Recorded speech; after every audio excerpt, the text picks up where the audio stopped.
Hey guys, welcome to Textures Tutorial. Today we are going to talk about how to send link on Monopoly Go.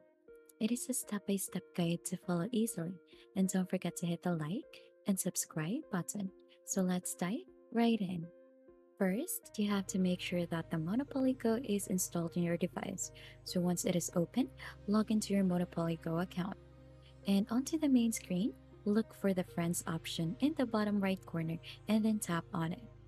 Now, on the Friends section, you'll find various platforms. You have the invite in there, and you need to click onto that to start sending invitation. Now you have two options. If you want to send a link directly, click on the first link that says invite, and this will generate the link you can share. Alternatively, if you want to invite friends from Facebook, you can connect your Facebook account by clicking on Connect Facebook. This allows you to send invites to your Facebook friends. If you choose to send a link, you'll be represented with an invite link. So you'll need to simply copy that and you can share this link with your friends through messaging apps, emails, or any social media platform.